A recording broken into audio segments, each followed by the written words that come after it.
ज़बूर 21 फतहयाबी के लिए शुक्रगुजारी। ऐ खुदावन, तेरी कुव्वत से बादशाह खुश होगा और तेरी निजात से उसे नहायत शादमानी होगी।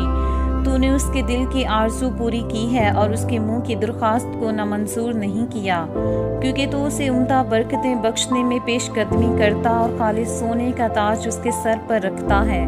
उसने तुझसे ज़िंदगी चाही और तूने बख्शी, बल्कि उम्र की दराजी हमेशा के लिए। तेरी निजात के सबब से उसकी शौकत अजीम है। तू उसे हशमत और जलाल से आरास्ता करता है, क्योंकि तू हमेशा के लिए उसे बरकतों से माला माल करता है और अपने हजूर उसे खुश खुरम रखता है, क्योंकि बादशाह का तवक्कुल खुदावन पर है और हक ताला की शफकत की बदौलत उसे हरगिज जुम्बश ना होगी।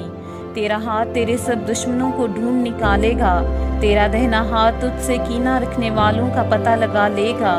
तू अपने कहर के वक्त उनको जलते तनूर की मानित कर देगा। खुदावंद अपने गज़ब में उनको निगल जाएगा और आग उनको खा जाएगी। तू उनके फल को ज़मीन पर से नाबूद कर देगा और उनकी नस्ल को बनी आदम में से, क्योंकि उन्होंने तुझसे बदी करना चाहा। उन्होंने ऐसा मंसूबा बांधा जिसे वो पूरा नहीं कर सकते, क्योंकि तू उनका मुंह फेर देगा। तू उनके मुकाबला में अपने चिल्हे चढ़ाएगा। ऐ खुदावन, तू अपनी ही कुव्वत में सरबुलंद हो और हम गा कर तेरी कुदरत की सिताइश करेंगे।